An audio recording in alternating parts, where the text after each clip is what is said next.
Oh, hi all, welcome back to the 1 minute farming videos, and this is just another update on the governor issues we have on the BN, which we've discussed in the last two videos. There's a couple of things I mentioned in the last video which I think I just need to readdress. I kept calling the sliding tube, this thing here, I kept calling it copper for some reason or other. Don't know why, but it's not copper, obviously. It's brass. And I know this end piece that works off the two weight arms, I know that is extremely hard, because I did try and reface one of these up and it didn't face up too well. I also mentioned in the last video about timing it back up when we put the governor back on, and I mentioned that we were of timing marks on the pulley. Obviously didn't mean the pulley, I meant the flywheel. But the most crucial bit, and it's a bit I always forget about until I'm actually doing it, is I did say that the governor would just lift away from the engine after you've taken off the securing bolts around the outside. Well, of course it won't, because you need to disconnect the oil feed to the governor from that pipe that rises up from the bowels of the crankcase off the top of the oil pump and screws onto this oil fitting, which feeds the cogs and sprays oil around in the cogs, and ultimately it feeds your oil pressure gauge. So sorry about that. I don't know, I think I've mentioned in the past I don't edit my videos. You get them as I make them, and you sort of got going through everything, going through your mind as to what you should be saying, but it doesn't always come out as what you say.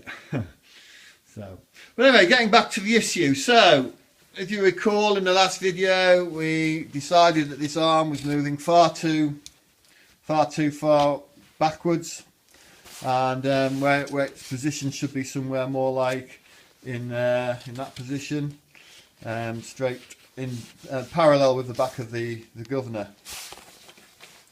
And so my feeling was that inside here, when these weights and that work, when the weights work, that's where it should sit. But in normal situation, it should be sitting so that it should be sitting like that. And I thought that I've got a screwdriver. I thought that possibly something had failed on the brass tube here, or something had failed on this fuss washer, but it hadn't. And so I looked and I looked and looked, and then I thought, well, hang on a minute, that doesn't look right. And when you do look at it really intensely, get the screwdriver again. In fact, the fork that I was talking about, that fits on the bottom of the governor arm shaft, this piece here, has actually bent. I don't know if it can be seen, but it has actually bent at the point where it comes away from the shaft. Now, when I bought this tractor many years ago, as I say, it was the first tractor that I ever did up and overhauled. I bought it from a scrap man out of a Leicestershire scrapyard in the UK. It's an original war import tractor. I have the documentation to even the farmer that it went to back in the war. And it went into a farm in Lincolnshire. But anyway, I got it from this chap in the scrapyard, who assured me that it was a good runner, and he had it running for me, and we loaded it on the trailer, and I paid him his money. He ran off, and I thought, hey, there's something amiss here. Anyway, we got it home. Well, I couldn't get it to start. It wouldn't start at all, and so I thought, oh well, I was expecting to have to rebuild the tractor, and so away we went. Now, when we took the governor case off here, literally there was no weights on the governor. It had eaten those, put them through the bevel gears. It had destroyed those, I think everything was destroyed barring the shaft and that gear. That gear. And so I had to find some weights from America. I bought them off a chap in America. I had to find a new set of bevel gears. I can't recall whether they were matched. I think they were meant to be a matched pair. I do notice that they are wearing slightly, driving slightly hard on their edges, so possibly they aren't a matched pair. But anyway, it is what it is, it works. It has very little backlash on it, this one. But one thing I did do, once I replaced them bits, as I say, the brass sleeve here was in good nick, and the thrust bearing wasn't too bad. But what I did do was, the fork here that you can see had a little bit of wear on the two contacting parts here, where it touches the bearing. And so I bought one of those. I think it came from Davenport Tractors in the US. Good company, I've used them in the past, but it is it is an aftermarket part. And now whether that is because the reason it's bent, it's failed, I don't know. You wouldn't think so, but it is definitely bent. And it's failed at the point where it screws to the shaft. Now I have its original. Luckily I don't throw much stuff away. So there's the original one, and you can see here the slight wear on the two pads that contact that thrust bearing, and that would be the reason I would decide to replace it. Now obviously I'm going to put this one back in because this is a genuine original part. I don't suspect it's ever been changed from the day it came out of the Waterloo factory.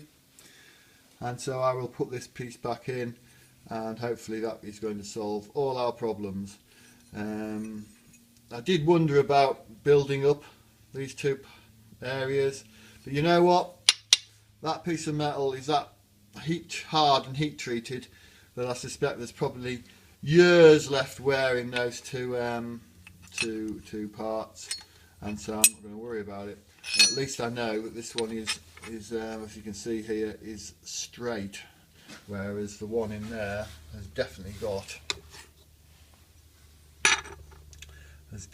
a bend on it, definitely.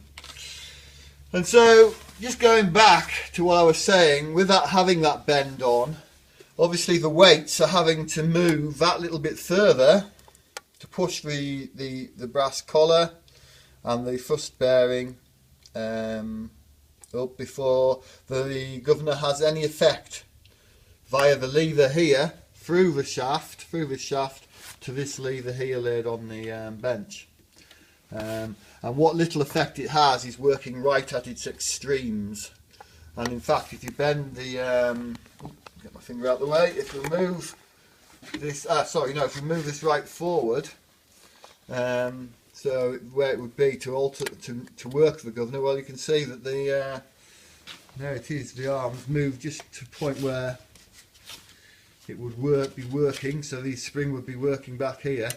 It's actually moved if you move the weights, if the weights move fully out to give any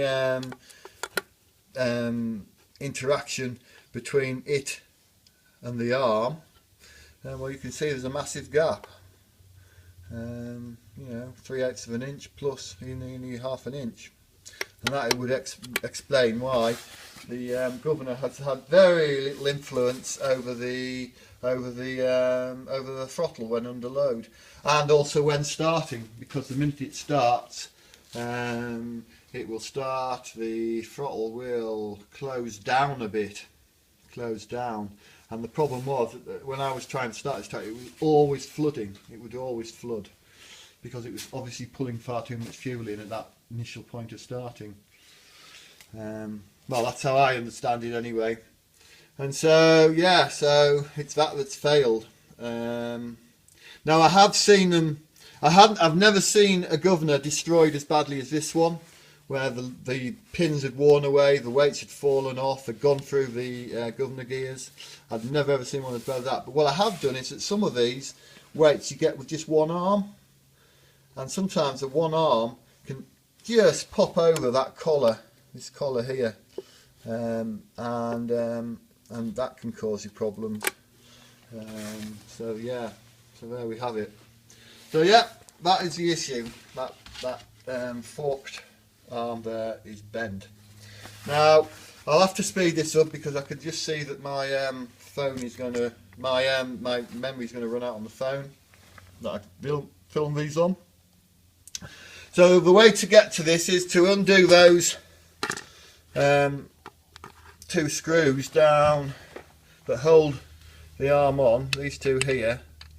Unfortunately, you will have to take the bearing cap off here, the quill off here, and just slacken it will slacken everything off, but it means you'll be able to get a screwdriver in to get to those, in through this way, in through there, and it will mean that you can get onto those 2 screws in there and replace, I would be able to replace the arm with the more genuine John Deere one. So I will have to check that I get enough shims back in here to make sure I've got the end float correct, and also the backlash, although the backlash is more altered on this set of shims that will be in here. And yeah, so there we are. It's not obviously noticeable initially, but that is the problem. That arm has bent, and I put it down for the fact that it's an aftermarket piece, which I got from a company in America. Which, you know, was it unfortunate? I don't know, but let's put it this way. It is what it is.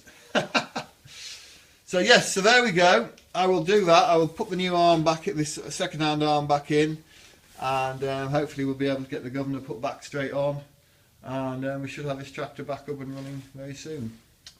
Okay, I hope that's been of interest. I hope I hope you've understood what's gone wrong. Yeah, so there we go. Okay then, thanks very much for watching. Thank you. Bye.